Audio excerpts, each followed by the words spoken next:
A grabar. Gracias, Padre, por otra vez este día. Gracias por tus hijos y tus hijas. Gracias por la herencia que ellos tienen. Gracias por la vida que ellos tienen en ti.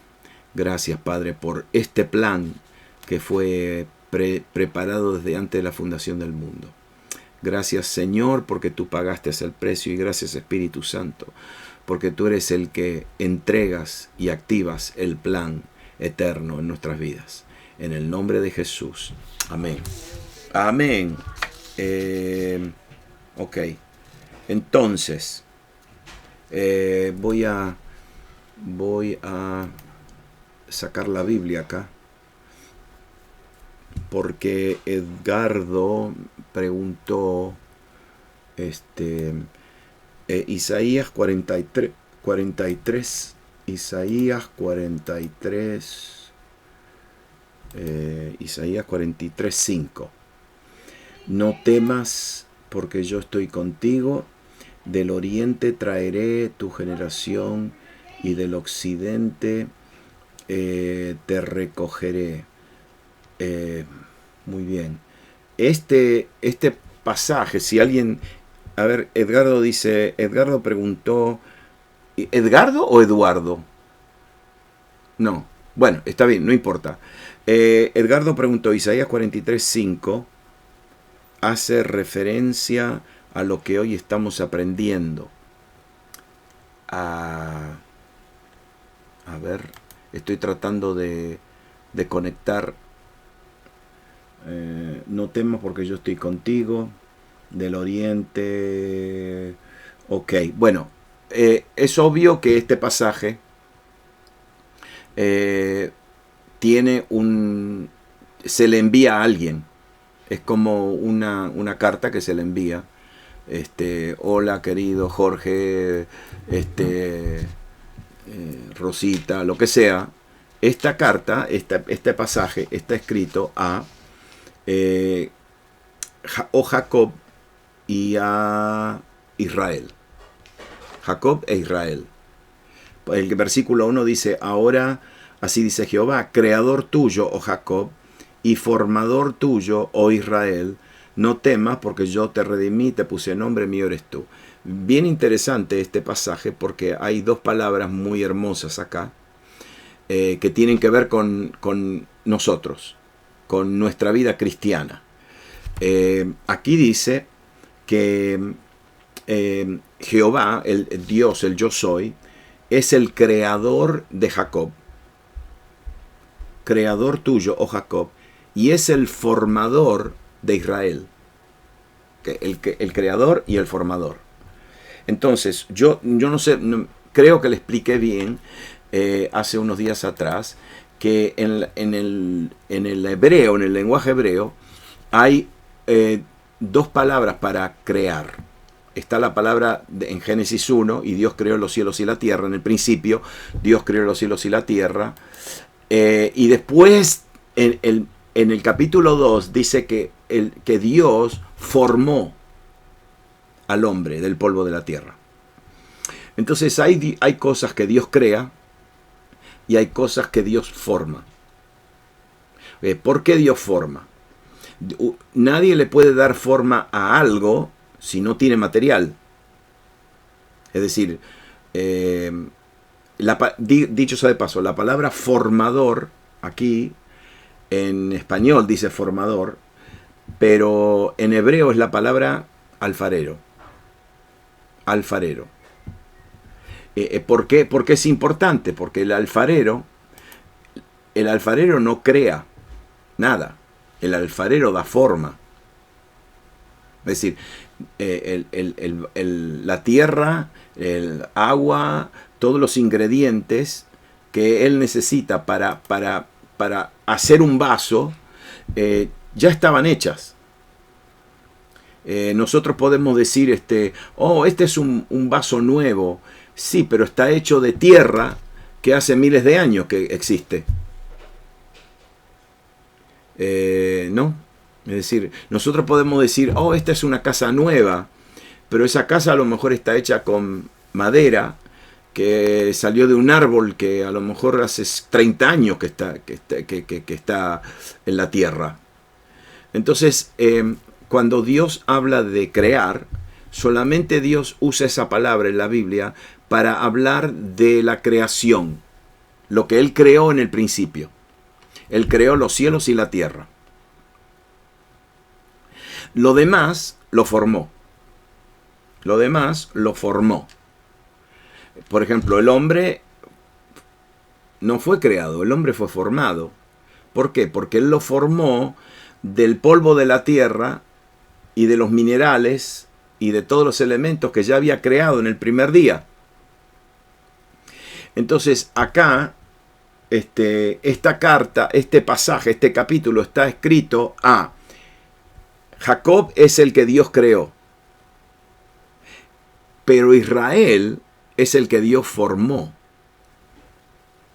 Porque al principio él se llamaba Jacob, que significa tramposo, suplantador. Pero Dios, ¿qué le hace a Jacob? Le cambió el nombre. ¿Se acuerdan? Que él peleó con el ángel de Jehová y ahí le cambió el nombre y le dijo, desde hoy en adelante tú ya no eres más tramposo, desde hoy en adelante tú eres Israel. El príncipe de Dios. Entonces, ahí tenemos un cuadro de cómo, por ejemplo, nosotros. ¿Qué pasó cuando nacimos de nuevo? Dios creó, hizo una nueva creación en nosotros, ¿sí o no? Pero cuidado, porque viene la nueva creación. La nueva creación sucedió en nada, en un segundo. Pero después viene la ¿qué? La formación. Y la formación dura toda la vida. Entonces, en el lenguaje hebreo está la palabra creación.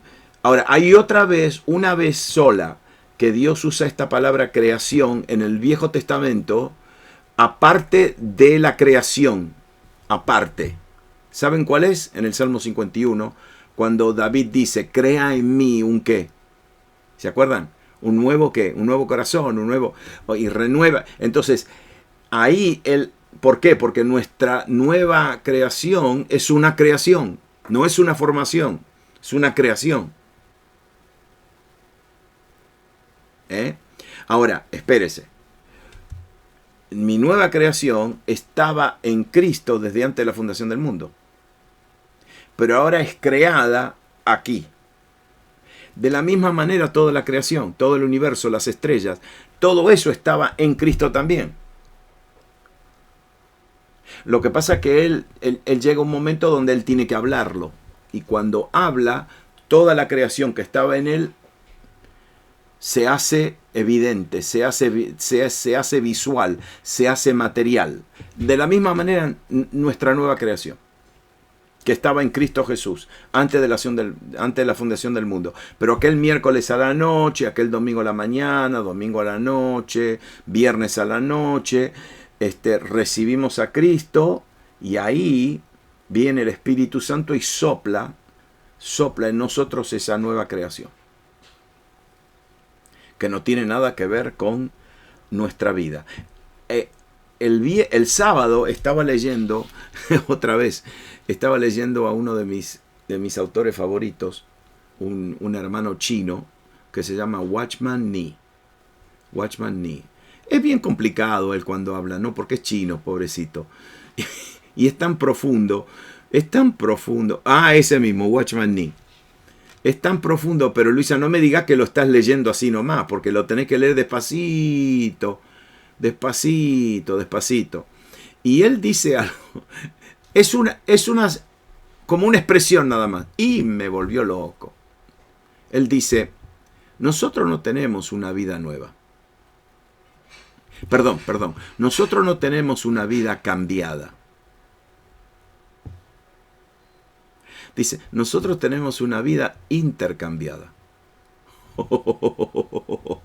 Es decir que, oh, Dios me está cambiando la vida. No, esa no es no exactamente. Porque la vida que yo estoy viviendo de Dios no es mía, no es mi vida cambiada. Ah, Julieta, ¿qué tenés? déjame un poquito más cerca. La autoridad del cristiano, sí, la autoridad espiritual, y después, sí, ese mismo. Y el otro, el carácter, Hay un libro que se llama La vida cristiana victoriosa, de Editorial Vida también. Yo no sé si todavía lo imprimieron, pero también se los recomiendo. Y él ahí en ese librito dice, no, nuestra vida no es una vida cambiada, es una vida intercambiada. Eso es como cuando si yo tengo un coche y entonces viene alguien y me lo arregla. Y yo ando con mi coche arreglado. Me funciona bien, pero ando con el mismo coche pero arreglado. Watchman dice, no andas en un coche una vida arreglada, aunque te funcione todo bien. Andas con otra vida. Es un intercambio de vida. Jesucristo te da su vida. Entonces ahora estamos viviendo la vida de Él, ¿no? La vida cristiana es ese proceso, el proceso de que mi vida mengue, que muera y que la vida de Él se manifieste, ¿no? Entonces acá, en este pasaje, obvio, le está hablando a Jacob y a Israel. Jacob fue lo que Dios creó, Israel fue lo que Dios formó, ¿no? Y entonces ustedes se dan cuenta que hubo una gran diferencia entre el Jacob antes de que tuvo un encuentro con el ángel de Jehová y el que salió después. Salió rengo, pobrecito, salió humilde, ya no pudo correr más, porque antes corría mucho, pero fue formado. Y eso es lo que Dios hace en nuestra vida, ¿no? Nos forma. Algunas veces nos forma con una mano suave y otras veces nos dan un empujoncito. Como que una motivación, ¿no? Entonces, sí, para mí, aunque este pasaje tiene que ver con Israel, porque por ejemplo, el pasaje, el 5, no temas porque yo estoy contigo, del oriente traeré a tu generación y del occidente te recogeré. Esa es una profecía que se cumple todos los días. Si ustedes van al aeropuerto de Tel Aviv, en Israel, ustedes van a ver aviones, a un avión, 2 aviones que llegan todos los días. ¿Y saben lo que traen? Traen inmigrantes. Pero no inmigrantes, inmigrantes de otros. Traen inmigrantes judíos de otros países. Por ejemplo, yo les recomiendo que si ustedes van a Israel, no hablen en español, no hablen en castellano fuerte, no hablen, porque te van a entender. Te van a entender. Porque por ahí va a haber un judío mexicano, un judío brasilero, y argentino hay por todos lados. Y ustedes se dan cuenta que hay judíos argentinos en Jerusalén, en Tel Aviv, cuando hay un partido. Cuando la selección juega, por ejemplo, salen todos. Andan todos y salen todos. Y ahí uno se da cuenta que hay, por ejemplo, cuando yo he ido, la mayoría de los guías que tenemos son o mexicanos o argentinos, brasileros, porque ustedes saben, en nuestros países, especialmente en Sudamérica, hay una comunidad grande judía. ¿Sabe lo que este pasaje dice? Que van a volver todos. Van a volver todos. No se van a quedar. Porque Dios los va a traer otra vez a la tierra. Si todos los judíos del mundo vuelven a Israel, Israel va a ser una potencia mundial. Porque, dicho sea de paso, porque todos los judíos que vuelvan a Israel no van a volver pobres. Van a volver con su dinero, con capital. Van a volver con conocimientos, con tecnología, ¿no? Es decir, Dios lo promete, ¿no? Lo promete y y Dios promete que eso va a suceder. Entonces, ese es el Isaías 43. Diego preguntó, ¿qué significa la leche y la miel que dice que Jesús se alimentaba con eso hasta el tiempo de su manifestación al mundo. ¿Qué significa espiritualmente? Te Diego, qué caso te digo. Leche y miel. Bueno, no sé, una cosa sí que le puedo decir. Mi yerno, Ariel, él es de padres dominicanos, de la República Dominicana, es un mastodonte, tiene músculos hasta en el lóbulo izquierdo de la oreja,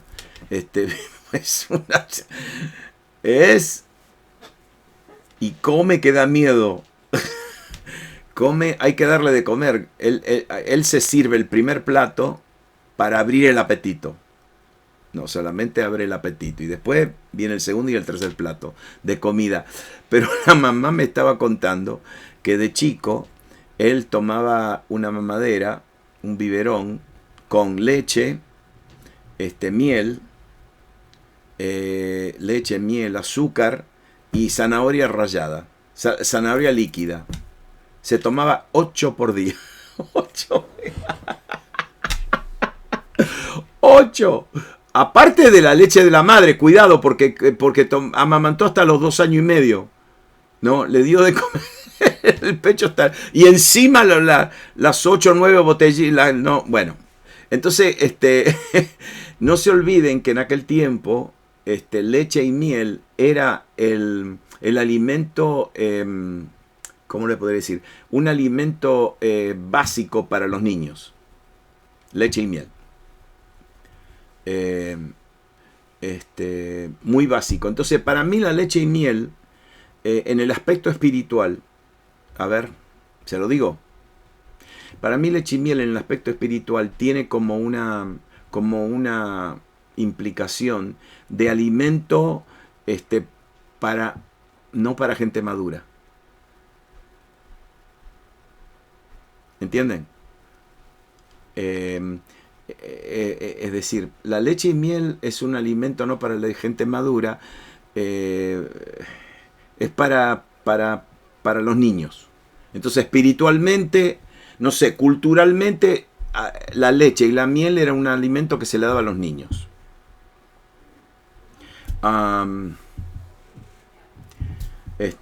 Entonces, bueno, ahí va. Espiritualmente, no sé, nunca lo pensé, la primera vez que alguien me pregunta esto. Número 3. Graciela preguntó, ¿todos tienen que recibir el bautismo de lenguas? Ok, en la Biblia no hay bautismo de lenguas.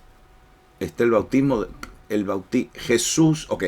Jesús bautiza. Jesús es el que bautiza. ¿Sí? Jesús es el que bautiza con el Espíritu Santo. Nosotros creemos como pentecostales que el creyente que es bautizado por Jesús con el Espíritu Santo, y esto es un poquito distinto a lo que mis padres creían, pero yo creo que el creyente que es bautizado con el Espíritu Santo, tarde o temprano va a hablar en lenguas. Tarde o temprano.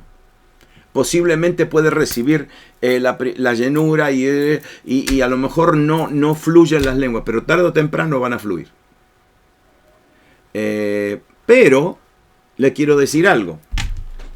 A ver, las lenguas son una señal. ¿Sí? Ok. Entonces, una señal, gracias Emilio, una señal, ¿qué es una señal? ¿Sabe lo que hace una señal? Señala. Entonces, una señal no es el destino final. Es decir, usted va al aeropuerto y entra para volar a algún lado, y usted se presenta en el aeropuerto y se presenta al mostrador y le entregan su tarjeta de abordaje, y ahí usted va a ver el nombre de la destinación. Pero eso es solamente una señal. Para llegar a la destinación hay que meterse en el avión, volar lo que sea, las horas que sea, y llegar al destino final. Entonces las lenguas no es el destino final. No, no, no. Las lenguas es una señal que te dice, seguí por acá, y si seguís por acá, vas a llegar al destino final. La razón, el propósito del bautismo con el Espíritu Santo es de recibir poder para ser testigos. Nada más. Entonces, si yo le pongo el énfasis a la señal, no entiendo lo que está sucediendo. Entonces, para nosotros el bautismo con el Espíritu Santo es para recibir poder para ser testigos de Cristo en la tierra.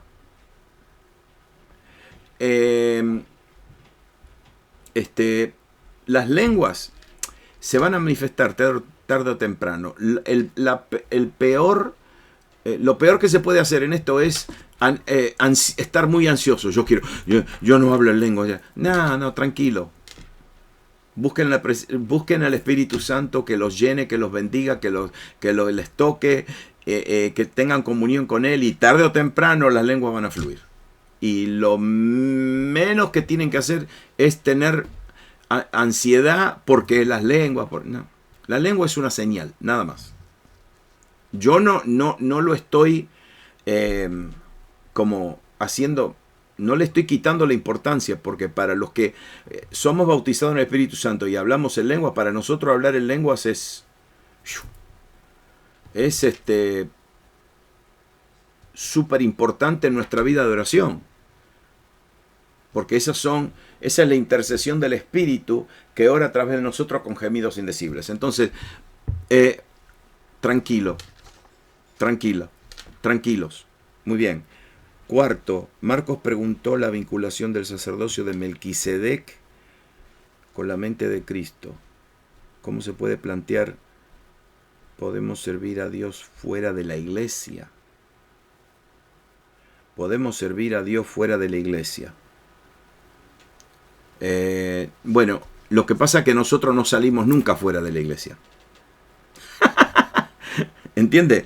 Es decir, la pregunta es, Marcos no lo veo por ahí a Marcos, pero después, la pregunta, ¿podemos servir a Dios fuera de la iglesia? No, la pregunta no se puede responder. ¿Por qué? Porque nosotros nunca salimos fuera de la iglesia. En cualquier lugar donde vamos, ahí va la iglesia. ¿Por qué? Porque yo soy la iglesia. Entonces, ¿cómo le podría decir? No puedo responder esta. Nosotros podemos servir a Dios donde vamos. Ahora, si alguien me está preguntando, servir a Dios fuera del ministerio de la iglesia donde yo estoy, claro que puedo servir. Lo puedo servir en la esquina, en el café de la esquina, en el supermercado, en la escuela donde voy. Claro que sí, se puede. Ahora, una cosa sí, yo nunca voy a estar fuera de la iglesia. Es imposible. Es imposible estar fuera de la iglesia, porque nosotros somos la iglesia, ¿no? Somos los llamados. Iglesia, eclesía. El otro día encontré una mejor palabra para los llamados, los convocados. Eso es lo que significa la iglesia. Los que son convocados para reunirse, para determinar asuntos de gobierno de la ciudad donde están.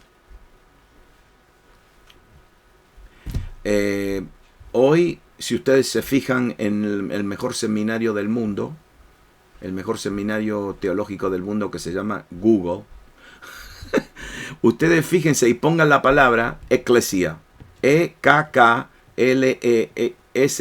eclesia. Pongan esa palabra en Google y ustedes van a ver, no van a ver muchas, van a ver cosas teológicas, pero van a ver un montón de documentos históricos que te explican de cómo los ciudadanos griegos, que fueron los que se inventaron la democracia, ustedes van a ver cómo ellos se reunían.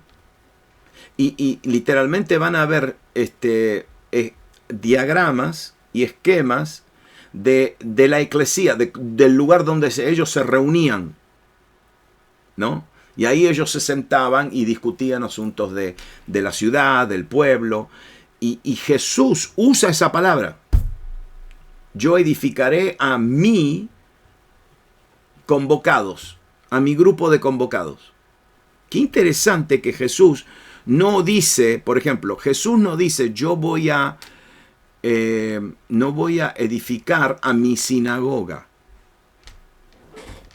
Si era judío, tendría que haber dicho sinagoga. ¿Por qué? ¿Y por qué? Porque los judíos iban a la sinagoga. Él tampoco dijo yo voy a edificar a mi templo. No dijo esos dos conceptos judíos. Él no dijo yo voy a edificar ni mi templo ni mi sinagoga. Él dijo yo voy a edificar a mi eclesía. Eso es un tema bien interesantísimo. Que él dijo, la gente que yo voy a convocar no van a ser convocados a un esquema como el templo judío. No. ¿Y qué es el templo judío? Y ahí hay sacerdotes, ahí está el sumo, el vice, el segundo, el tercero, el cuarto, los escribas, el escriba principal, el escriba de abajo, ahí se ofrece esto, hay este culto, el otro culto. No. Él no dijo nada de eso. Tampoco dijo sinagoga. Y la sinagoga es interesante porque cada sinagoga tenía un gobierno de 12 hombres. Y no dijo sinagoga, dijo eclesía.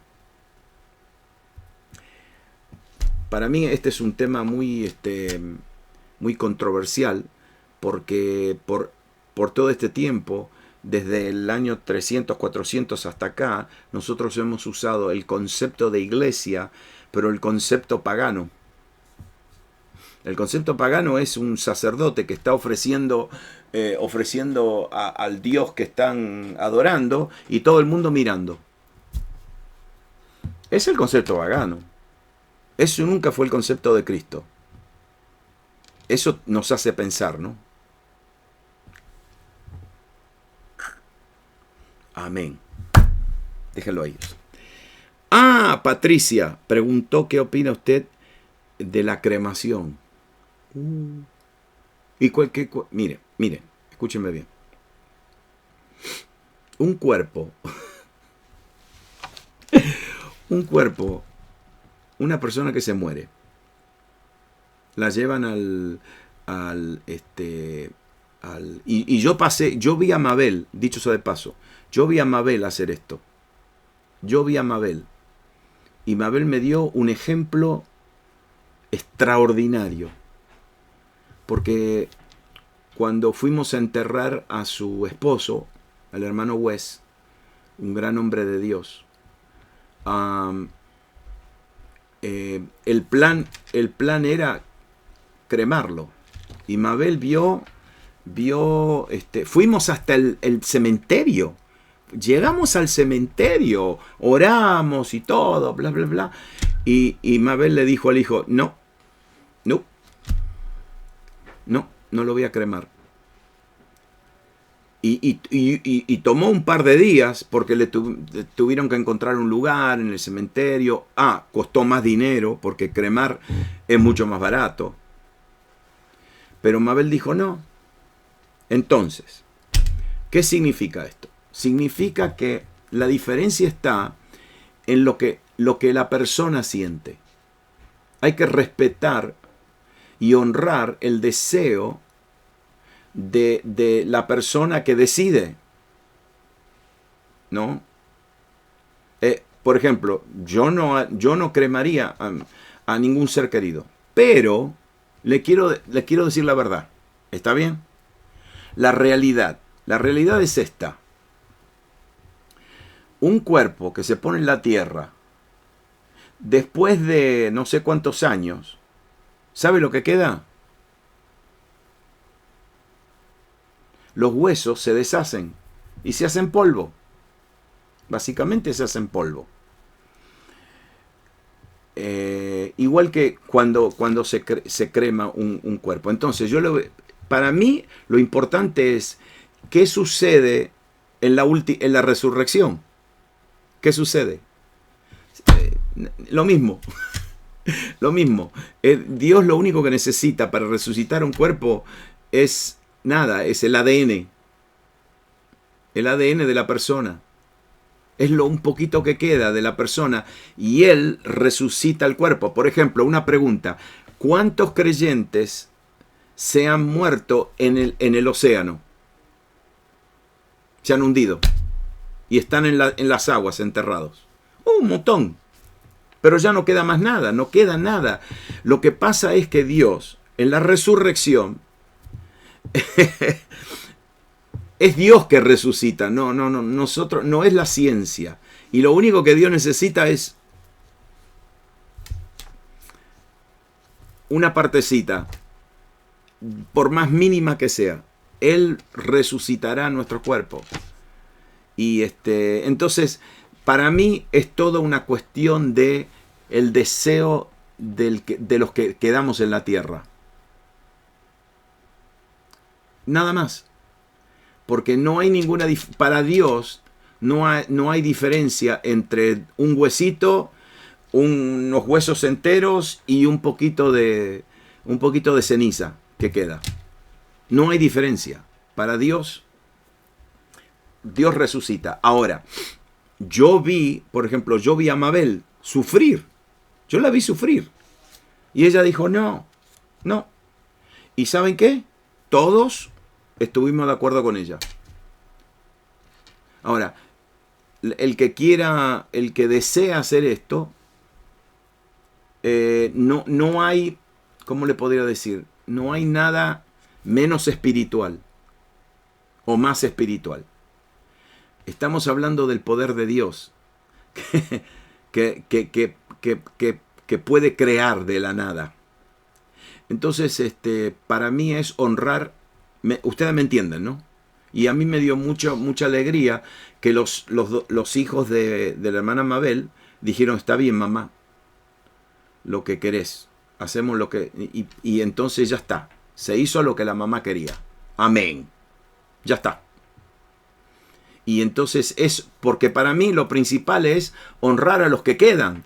El que se fue con el Señor, créanme, se fue con el Señor, está en la gloria y no quiere volver y nada, está en la gloria contemplando el rostro de Cristo, de Jesús. Pero los que quedamos acá, quedamos en dolor, nos duele y queremos tener, ¿cómo le podría decir? Queremos tener como todavía como una conexión con una tumba, con el cuerpo, y eso está perfectamente bien. Pero ¿sabe por qué estoy diciendo esto? No lo estoy diciendo por Mabel, lo estoy diciendo por algunos de ustedes que han tenido que cremar a sus seres queridos. Y le estoy diciendo, no... María Cristina, ¿vos y a tu esposo también? Sí. Ok, no hay diferencia. Es decir, no hay diferencia.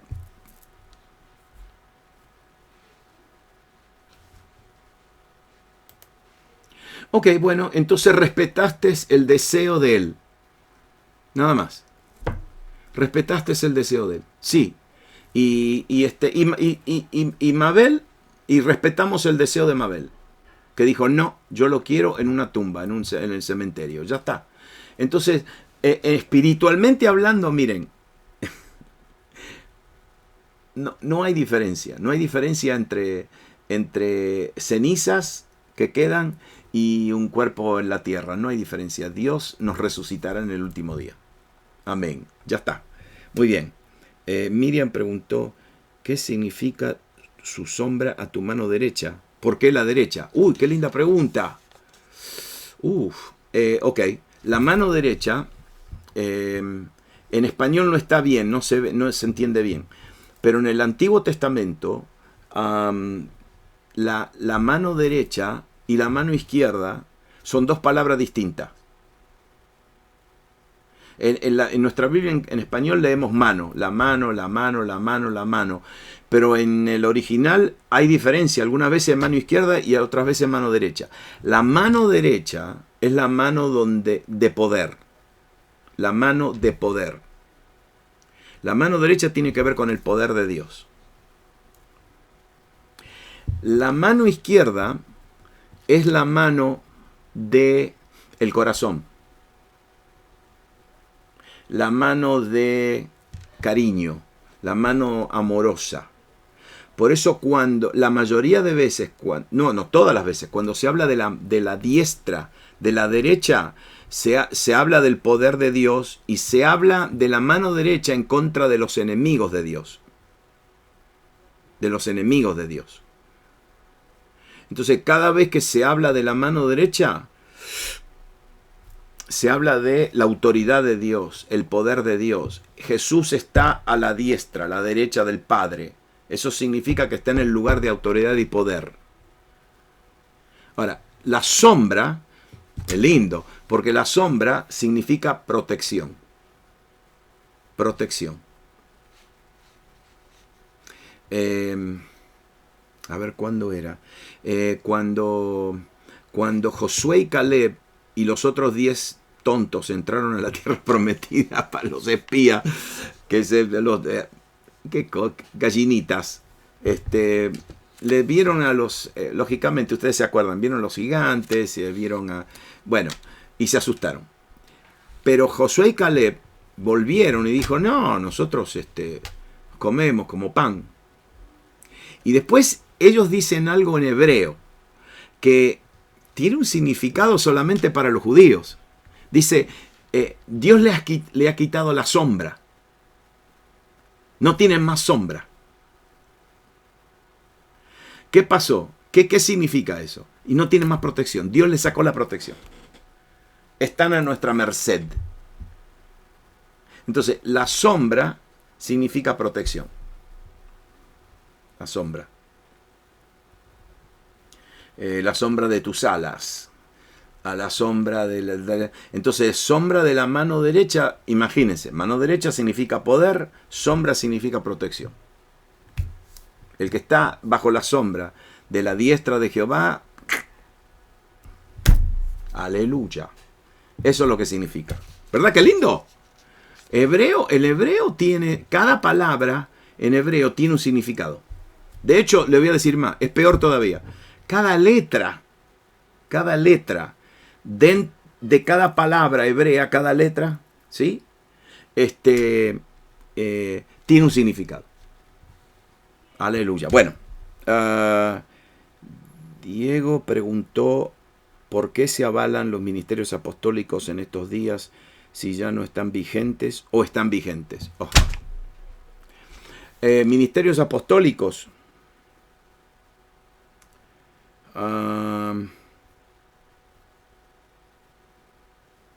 ¿Por qué se avalan? No sé por qué se avalan. Yo creo que nosotros hay tantos creyentes que necesitan como que tener como alguien que los proteja, alguien que les diga lo que tienen que hacer, alguien que les dé una palabra, alguien que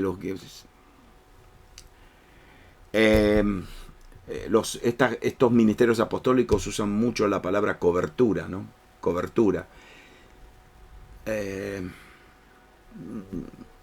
Es un concepto difícil porque nuestra cobertura no puede ser ningún hombre. No puede, tiene que ser Cristo. Es decir, cobertura. Te voy a decir más. ¿Quieren? A ver, ¿qué hora es? Uy, se fue la hora. Miren, cobertura es una palabra poderosísima en el Antiguo Testamento. Cobertura. La cobertura es la palabra que se usa de que cuando Noé calafateó el interior del arca, la calafateó con brea, ¿sí? Con brea. ¿Y para qué la calafateó? Para que el agua no entre. Okay. Entonces, esa palabra de calafatear, esa palabra es la misma palabra que se usa cuando se habla de que la sangre del cordero, la que se rociaba cubría los pecados de Israel. Cuidado, porque hay una gran diferencia entre cubrir un pecado y lavar un pecado. En el Antiguo Testamento los pecados no se lavaban, se cubrían.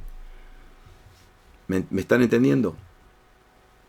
Entonces, cuando el Antiguo Testamento habla de cobertura, habla del poder de la sangre. Porque nosotros ahora estamos cubiertos por el Señor. Nosotros estamos cubiertos. Entonces yo no me atrevería ni loco a usar la palabra cobertura. Yo te doy cobertura. ¡Wow! ¿Sabes lo que significa eso en la Biblia? Que Dios es el único que te puede cubrir. La sangre de Jesucristo es la única que te puede cubrir. Entonces usar cobertura, hay mucha ignorancia. Por más que estén en la televisión y por más que escriban 29.000 libros, no saben lo que están diciendo. No saben. Cobertura, no me usen esa palabra. No la usen. Apóstoles. Un apóstol es una persona enviada. Enviada con una misión. Es decir, Dios envió a Pablo número 1, al pueblo de Israel. Número 2, al pueblo judío. Y número 3, a los gobernantes. A los gobernantes. Esa fue la misión del apóstol. El apóstol es enviado a una misión. No solamente es enviado a una misión, pero el apóstol recibe un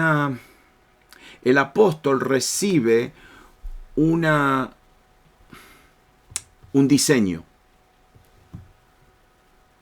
El apóstol recibe un diseño para cumplir con su misión. Entonces ahora, si me va a venir un apóstol a mí y me va a decir que yo soy apóstol, le voy a decir, ¿y a qué misión Dios te mandó? Número 1. Y número 2, ¿y qué diseño te dio?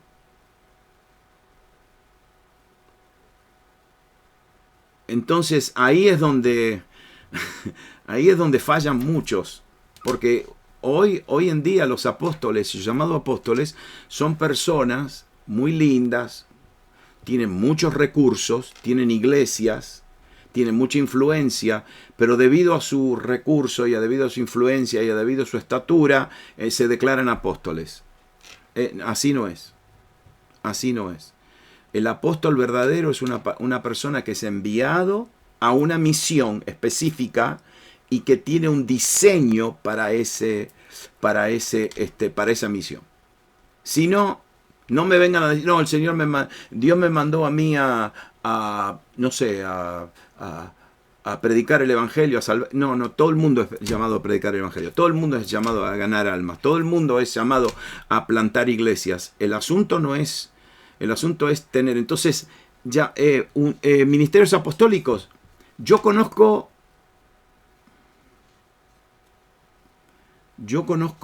a 2 verdaderos apóstoles.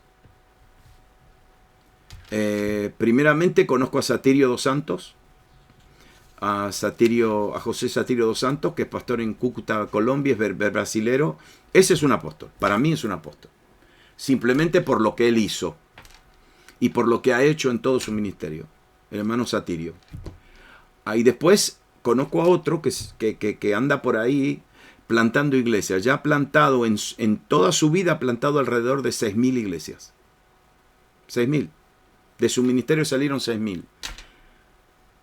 Es venezolano, se llama Jaime Puertas y vive 6 meses en Israel y 6 meses en Sudamérica. Y él, cuando está en Sudamérica, tiene como un micro. Adentro lo cambió todo, lo hizo como una casita y él va de pueblo en pueblo predicando el evangelio, plantando iglesias. Levanta gente de silla de ruedas, se sana a los enfermos. No lo conoce mucha gente, pero yo lo conozco.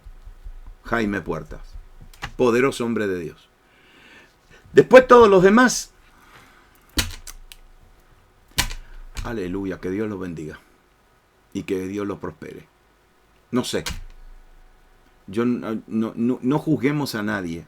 No juzguemos a nadie. Abraham es amigo mío. Abraham es profeta. Abraham es profeta.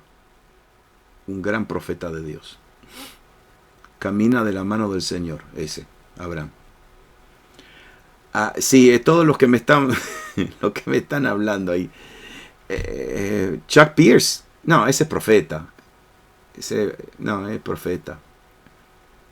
Todos estos hermanos son todos gente con mucha unción profética, pero de profeta a apóstol, uff. Dutch Sheets, profeta.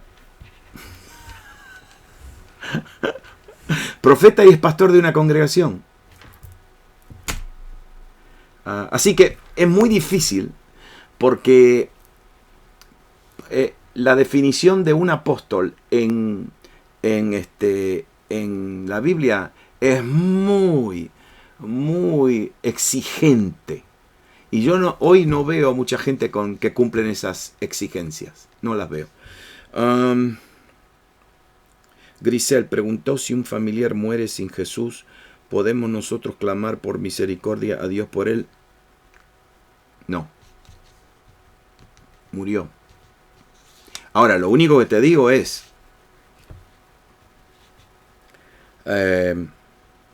aquí dice que tu familiar murió sin Jesús. ¿Y quién sabe que murió sin Jesús? ¿Quién está seguro? Porque no se olviden, nosotros no somos salvos por cuántos años caminamos en la fe. Nosotros somos salvos por fe, por la gracia de Dios a través de la fe. Punto, se terminó. Es por la gracia de Dios a través de la fe. Y lo único que una persona tiene que hacer hasta en el último segundo de su vida, decir Jesús, yo creo. Y ya está. Como el ladrón, el criminal en la cruz. Entonces nosotros nunca sabemos. Por eso es importante compartir con cada persona el mensaje del Evangelio. Y después plantar la semilla. Porque en cualquier momento esa persona está en sus últimos momentos de su vida y el Espíritu Santo le va a traer a memoria el Evangelio. Y esa persona ahí nomás puede decir, y ya está, es salva. Entonces decir que una persona murió sin Jesús, no sé, no sabemos. Pero una vez que se murieron, ya están en la eternidad. Y su destino ya está marcado. Su destino está marcado. Liliana preguntó, ¿en el juicio ya están condenados? ¿O se pueden redimir los que aparentemente están condenados? Si están muertos y están esperando su juicio, ya está. Ellos decidieron, tuvieron mucho tiempo para decidir. Dios le da oportunidad tras oportunidad, tras oportunidad, tras oportunidad. Nadie va a tener excusa. Vamos a ponerlo así. Nadie tendrá una excusa. Los que no van a ser salvos se merecen la separación eterna. Se lo merecen. ¿Por qué? Porque Dios dio oportunidad y oportunidad y oportunidad y oportunidad. Nada más, eso es lo único que puedo decir. 7, casi son las 7. Ok, una más. Belén preguntó si se podría expandir más el año milenial del que habla Apocalipsis, porque dice que Cristo vendrá a reinar por 1000 años y después es el fin. Un milenio es 1000 años. No se puede ni expander, ni acortar, son 1000 años. La Biblia dice 1000 años. Claro que, viste, un año, un día para el Señor es como un año. Ese como el que le dijo al Señor, ese es un chiste de Martín. Ay. Que le dijo al Señor, Señor, es verdad que... Ustedes lo saben ese chiste, ¿verdad? Sí, ustedes lo saben ya. Bueno. Ok.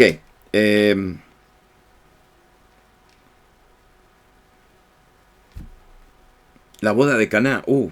Sí, Luz, me preguntaste de la boda de Caná. Claro, la boda de Caná puede tener muchas aplicaciones. La boda de Caná. Es decir, el cambio de agua en vino. Tiene muchas explicaciones. Pero les quiero decir que la boda de Caná no fue un milagro, fue una señal. Hay una diferencia entre un milagro y una señal. Una señal es un milagro. Pero no todos los milagros son señales. A ver, los confundí. Es decir, hay milagros, pero no todos los milagros son señales. Pero todas las señales son milagros, porque son obras sobrenaturales de Dios. Entonces, ¿qué es una señal? Una señal es un milagro que tiene un significado más profundo. Entonces, por ejemplo, el primer milagro de Jesús fue la boda de Caná. Y entonces, ¿qué pasa en la boda de Caná? En la boda de Caná hay algo que tiene que ver con el tiempo, con tiempo. Hay dos cosas de tiempo. Primeramente, Jesús le dijo a María, esta no es mi hora. Esta no es mi hora. No puedo hacer esto en este momento, no lo puedo hacer. Pero ¿qué hizo María? María le dijo, no le hagan caso, hagan todo lo que él diga. Entonces, ¿qué hizo María? María metió la mano en el tiempo y agarró un milagro que no pertenecía a esa hora y lo trajo a esa hora, por la fe. Número 1. Número 2. Jesús cambia agua en vino. Okay. ¿Cuál es lo del tiempo? Bueno, el vino es agua. Es decir, el vino es lluvia que cae del cielo, cae sobre la tierra, se mete por la tierra, se mete por las raíces de la parra de uva, ¿sí? Entra por la planta, y cuando entra por la... agua que cayó del cielo. Okay. Entra por la planta, y la planta, ¿qué pasa? ¿Qué hace? La planta distribuye el agua a la fruta, y dentro de la uva, que se llenó de agua, ¿sí? Hay un proceso en que el agua se transforma en jugo de uva. Después la uva se cosecha, la uva se lleva, se pisa, se produce, se pone en barriles y después se tiene que fermentar, ¿correcto? ¿Sí? Bueno, eso toma meses. Todo ese proceso toma meses. ¿Cuál fue la señal de Jesús? Él hizo algo que toma meses o años en un segundo. ¡Pum! Esa es la señal. La señal en Caná fue que Jesús está mucho más allá del tiempo. Mucho más allá. Es decir, que Jesús puede hacer algo que tomaría años o meses en un abrir y cerrar de ojos. En un minuto. Y nosotros lo vemos. Algunas veces vemos a gente que va a la consejería por 12 meses. Y bueno, y eventualmente como que se ve algo, un cambio. Pero después vemos a personas que uno le ora así y de repente, ¡pum!, viene un cambio y se cambió todo. Y uno dice, ¿pero qué pasó acá? Para Jesús no hay meses. Para Jesús no hay tiempo. El Señor es el Señor del tiempo y el Señor de los procesos. Amén. Esta página la respondimos, ¿no? Mañana respondo a las de esta noche. ¿Sí? Entonces, Luz, ¿qué vas a hacer? ¿Sí? ¿Qué vas a hacer? Yo voy a